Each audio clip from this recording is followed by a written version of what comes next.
La obra de Dios no se lleva a cabo solo por quienes predican o viajan para proclamar el Evangelio.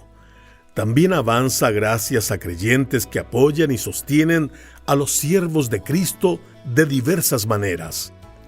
Bienvenido a Sabiduría para el Corazón con el pastor Stephen Davey en la voz y adaptación de Daniel Cuquín. Nos encontramos estudiando la tercera carta de Juan en la serie Saludos desde Éfeso. Hoy veremos cómo cada cristiano puede ser parte activa de la misión de Dios y cómo nuestro apoyo, cuando se ofrece correctamente, se convierte en una inversión con valor eterno. Acompáñenos en esta enseñanza titulada Sosteniendo fielmente la obra del Evangelio. William Carey, el hombre al que hoy se lo conoce como el padre de las misiones modernas, sirvió a Cristo durante más de 40 años en la tierra de la India, donde predicó, plantó iglesias, construyó escuelas y de hecho inició escuelas para los pobres, donde se les enseñaba, entre otras materias, contabilidad, para que pudieran tener la posibilidad de conseguir trabajos remunerados. Él fundó la primera universidad que otorga títulos en toda la India, a finales de los 1700. Pero sin duda su legado más duradero fue que tradujo incansablemente las escrituras a numerosos idiomas para la gente de ese país. He leído y subrayado gran parte de la biografía clásica de William Carey, escrita por su bisnieto, quien contó vívidamente sobre la obra de Dios en el corazón de su bisabuelo. Este humilde zapatero que tuvo una enorme pasión por el Evangelio.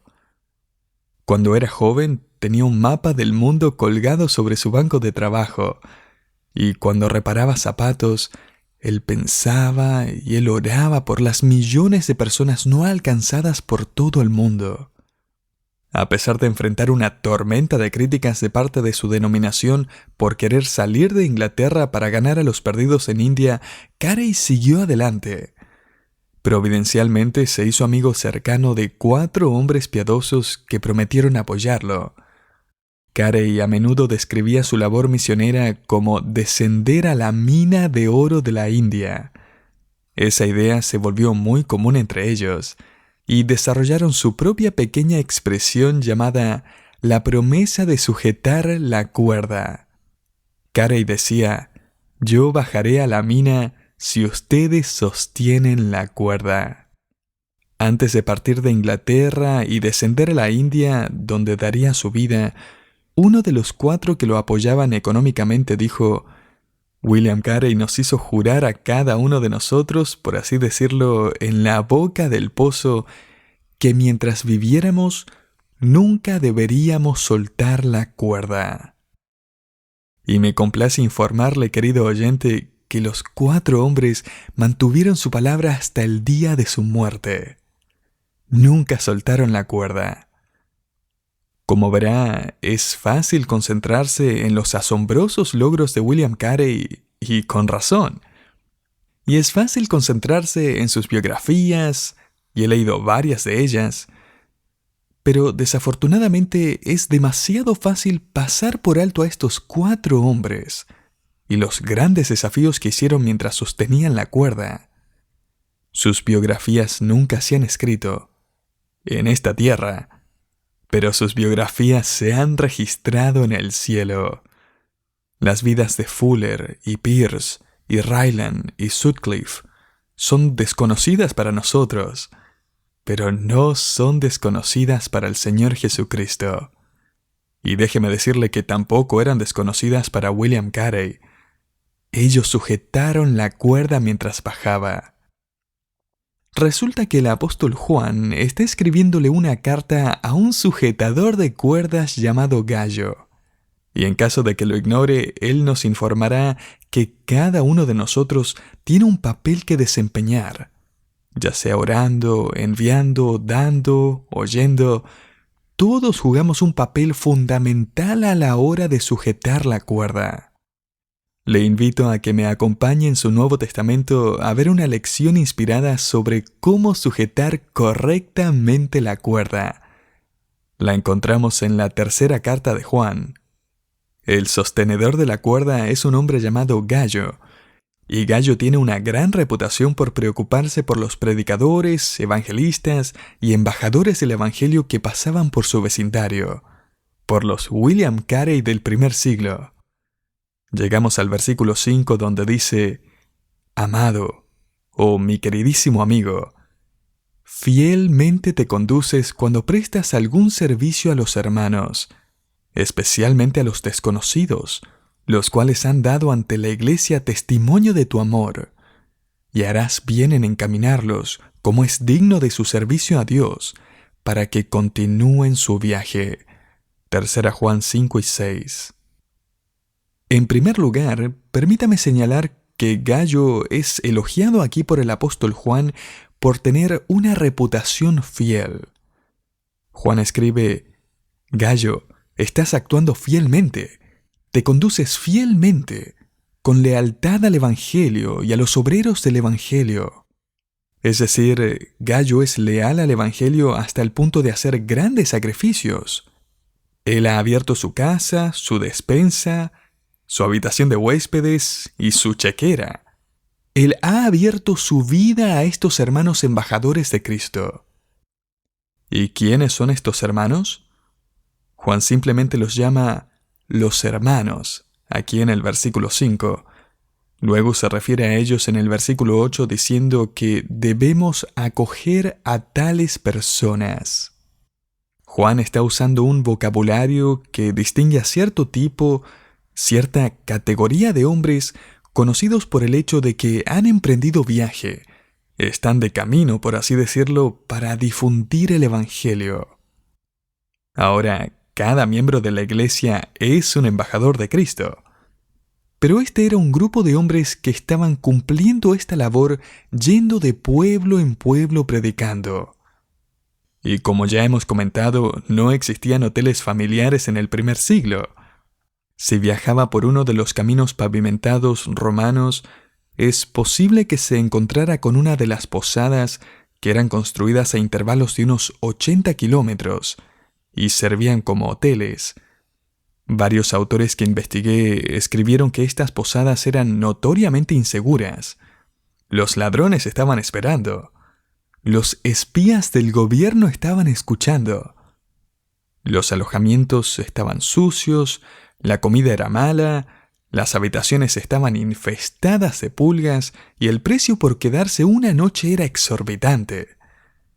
No suena al tipo de lugar en el que desearía pasar la noche, ¿verdad?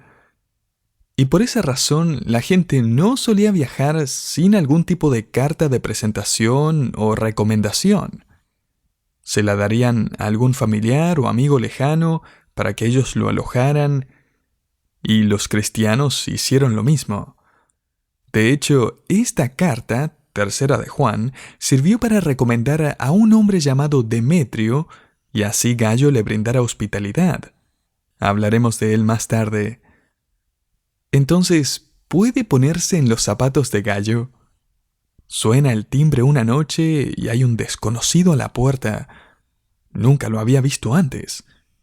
Y este trae una nota en la mano que dice que el apóstol Juan lo conoce y le pide si puede albergar a su amigo por la noche o por unos días. Vaya interrupción en su vida. ¿Qué tal ese inconveniente? Muchas gracias, Juan. ¿Cuánto tiempo se van a quedar? ¿Quién sabe? Para citar a Benjamin Franklin, él escribió sobre el tema de la hospitalidad, evidentemente por experiencia, que después de 3 días, tanto el pescado como los huéspedes empiezan a apestar. Y a veces no hacen falta 3 días. Así que aquí está el punto.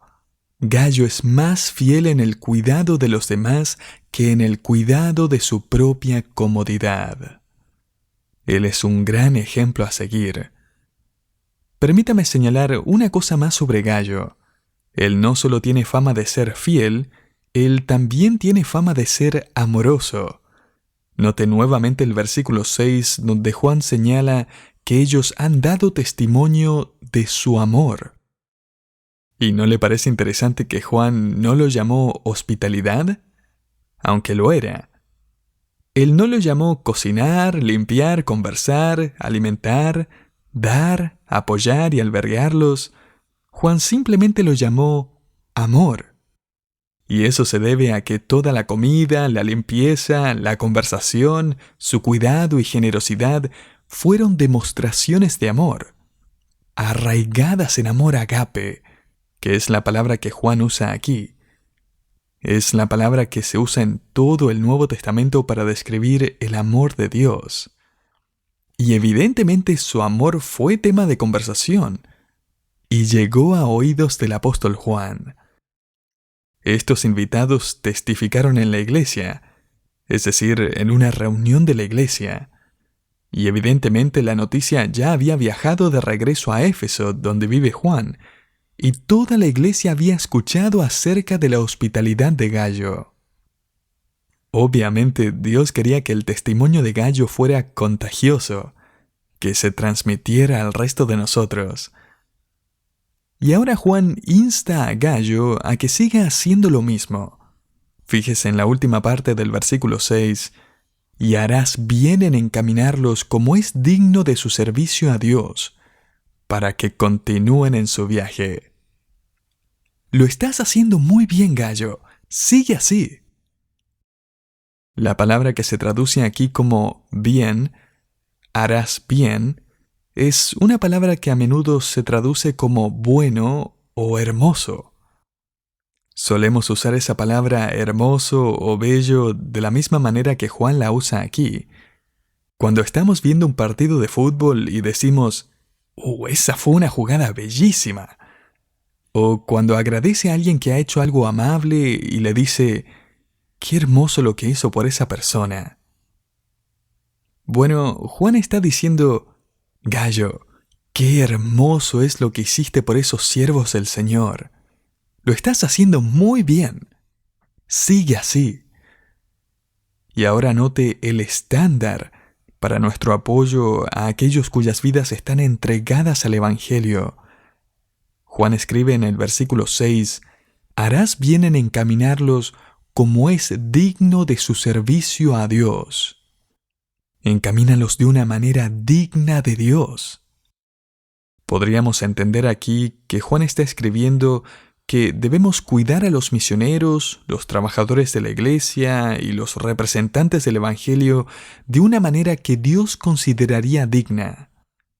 Pero también podemos entender que esta frase significa que debemos tratarlos de la misma manera que debemos tratar a Dios.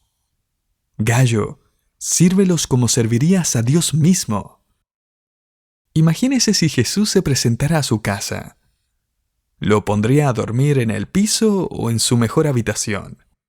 ¿Le daría de comer las sobras o se pondría a cocinar algo fresco? Juan dice, trátalos como tratarías a Dios. ¿Le das las sobras acaso? ¿Cómo demuestra Dios su amor y gracia para con nosotros? Pablo escribe, Él hizo sobreabundar su gracia para con nosotros. Efesios 1:8. Él sobreabunda su gracia para con nosotros. ¿Se imagina una iglesia que usa la palabra sobreabundar como su estándar para cuidar a los misioneros? Recuerdo haber viajado por muchos años con mis padres que eran misioneros para levantar sustento. Visitábamos las iglesias y nos juntábamos con los hermanos que oraban por nosotros y nos apoyaban económicamente. Y en una ocasión, cuando estaba en casa durante las vacaciones de la universidad, viajé con mi papá a una iglesia donde iba a predicar ese domingo por la mañana. Nos levantamos temprano el domingo para ir de viaje. Estaba a solo 1 hora más o menos de distancia de nuestra casa. Mi papá predicó y luego se quedó un rato saludando a la gente, y evidentemente no íbamos a ir a la casa de nadie para almorzar, lo cual estaba bien para mí, pero todavía recuerdo caminar hacia el auto y preguntarle, «Entonces, ¿a dónde quieres ir a almorzar? ¿Dónde vamos a comer?» Tenía 19 años, así que en un buen día podía comer hasta 6 y 7 veces. Mi papá vaciló y luego dijo: «Creo que podemos llegar a casa para el almuerzo». Yo le dije: «¿No tienes dinero?». Él dijo: «No». Le dije: «¿Pero la iglesia no te dio una ofrenda o algo por viajar aquí para predicar? ¿Ayuda para pagar la gasolina? ¿Dinero para almorzar?». Me acuerdo que él simplemente sonrió y me dijo: «Podemos llegar a casa». No fue exactamente un trato sobreabundante. Recuerdo que por ser hijo de misionero, cada Navidad recibía una caja de golosinas de una iglesia. Unos dulces, un cepillo de dientes, un par de calcetines, un poco de goma de mascar. Eran regalos maravillosos. Pero siempre llegaba un cartón de leche usado que habían limpiado y envuelto en papel marrón normal. Una caja de leche usada era el paquete. ¿En serio? El otro lado de la historia es el hecho de que muchos sí apoyaron fielmente a mis padres, y mi situación era mejor que muchos otros hijos de misioneros. La verdad es que no podría decir que alguna vez yo sufrí. Pero he estado en las casas de misioneros en el extranjero y he escuchado sus historias de que las iglesias que los apoyaban les enviaron cajas llenas de bolsitas de té usadas. Bolsas de té usadas. ¿Cómo afronta ese tipo de indignidad? Querido oyente, ¿es eso tratarlos de una manera digna de Dios? ¿Pensaría alguna vez en sentarse en la sala de estar con Jesús y decirle: «Disfrutemos de una taza de té caliente. Tome, pero déjeme usar la bolsita de té primero y luego se la paso a usted para que la use»? Lo dudo. Querido oyente, ¿nos hemos olvidado acaso quiénes son estas personas? ¿Quieres saber por qué queremos tratar a los siervos de Cristo que han entregado su vida al Evangelio de la forma más hermosa posible? Juan nos da 2 razones. Y primero es por el nombre al que sirven. Nota el comienzo del versículo 7. Porque ellos salieron por amor del nombre de Él. La frase «el nombre de Él» o simplemente «el nombre» también se encuentra en el libro de los Hechos, donde se nos dice que los líderes judíos les mandaron a los apóstoles que no enseñaran en ese nombre. Hechos 5:28. Más tarde les dijeron de nuevo en el versículo 40 que no hablaran en el nombre de Jesús. Pero Lucas registra que después de que los apóstoles fueron azotados por los líderes religiosos, salieron gozosos de haber sido tenidos por dignos de padecer afrenta por causa del nombre. Una referencia al nombre de Jesús. Hechos 5:41. Cuando vea esta referencia al nombre, sepa que es una expresión que representa todo acerca de la naturaleza, atributos, deidad, evangelio y gloria de Cristo.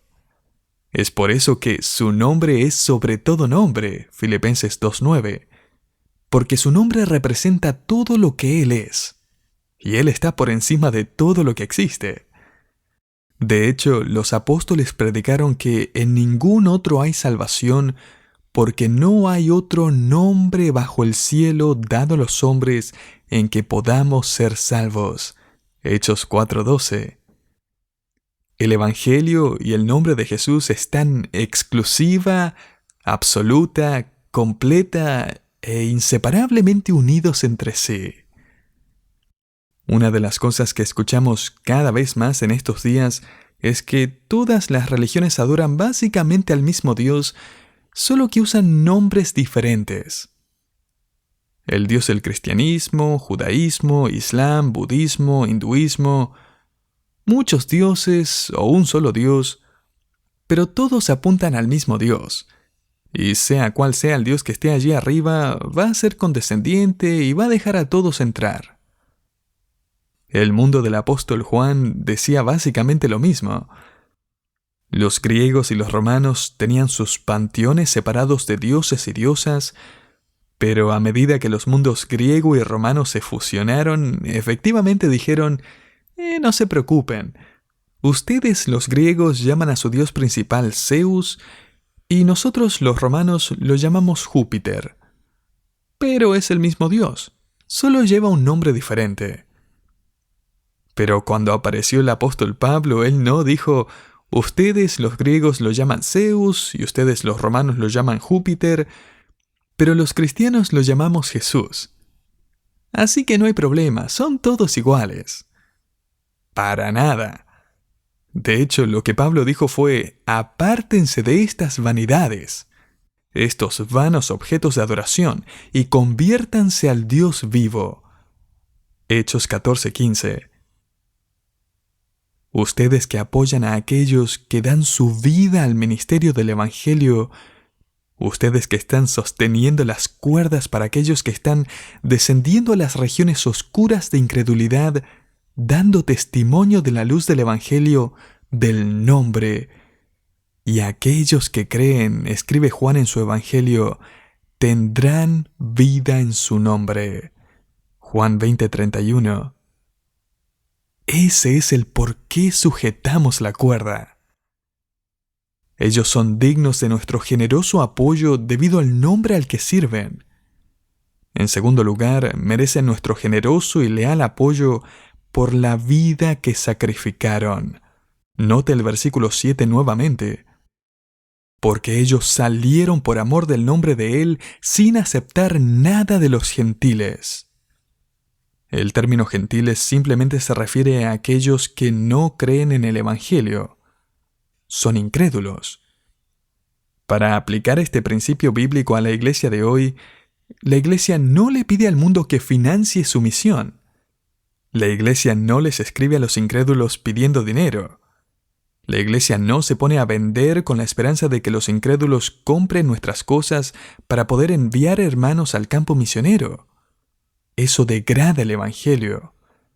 Peor aún, distorsiona nuestra misión y terminamos convirtiendo en clientes a las personas que deberíamos alcanzar con el Evangelio. Y para limitar el contexto a las personas a las que Juan se refiere, note, estos predicadores, evangelistas, plantadores de iglesias, pastores, traductores y obreros cristianos a tiempo completo tampoco levantaron sustento en medio de los incrédulos. Dios ha diseñado a la iglesia para financiar la misión de la iglesia y para apoyar a aquellos que representan a la iglesia como servidores vocacionales de la iglesia. Ese es el patrón. Y eso nos da a nosotros como iglesia la responsabilidad de dar un paso adelante y apoyar a los nuestros. Los William Carey del mundo todavía necesitan a alguien que sujete la cuerda. Esas personas han abandonado sus hogares, sus fuentes de ingresos, han entrado a un ministerio de fe. Y no se trata de dinero. De hecho, ellos han renunciado en muchos casos a ganar mucho dinero. Pienso en un médico que vendió su práctica bien próspera para asistir a nuestro seminario teológico Shepherds y ahora es un plantador de iglesias. Pienso en un contratista de obras que vendió su compañía para poder asistir al seminario Shepherds y ahora vive en una choza con piso de tierra. Y puedo decirle que estos siervos escogidos del Señor esperan y oran para que los creyentes y las iglesias sigan el consejo del apóstol Juan. Y el consejo del apóstol Pablo, quien les escribió a los Corintios cuál debería ser el modelo para la iglesia. Él escribe, porque en la ley de Moisés está escrito, no pondrás bozar al buey que trilla. Ahora, ¿tiene Dios cuidado de los bueyes o lo dice enteramente por nosotros? A lo que Pablo responde su propia pregunta y dice, pues por nosotros se escribió. Y así es como funciona, dice él, si nosotros sembramos entre vosotros lo espiritual, ¿es gran cosa si segáremos de vosotros lo material? 1 Corintios 9, del 9 al 11. En otras palabras, así es como se supone que funciona esto. Y tanto Pablo como ahora Juan enfatizan esta relación. Hay personas que han entregado sus vidas al ministerio espiritual de la palabra. Y esas personas que invierten en nosotros espiritualmente deben recibir de nosotros materialmente. Este es el ciclo de generosidad benéfica, generosa y abnegada. Si alguien se sacrifica para darle cosas espirituales, usted se sacrifica para darle cosas materiales. ¿Y cuál es el estándar de nuestra generosidad material? Déles como le daría a Dios mismo. Entonces, aquí está la pregunta para nosotros hoy. ¿Tiene usted alguna cuerda en sus manos? ¿Siente la tensión a veces? ¿La carga? ¿La misión? ¿Ha fortalecido los músculos de su fe mientras ha apoyado a otros? ¿Está sujetando la cuerda del ministerio en su iglesia? ¿Es realmente suyo? ¿Está siendo guiado a medida que Dios le permite sostener la cuerda financieramente para algún individuo o ministerio que ha tocado su vida espiritualmente? Oro para que cuando lleguemos al final de nuestras vidas, todos tengamos algunas quemaduras de cuerda en nuestras manos, algunos callos por el bien de su evangelio y su glorioso nombre, que es por sobre todo nombre. Amén.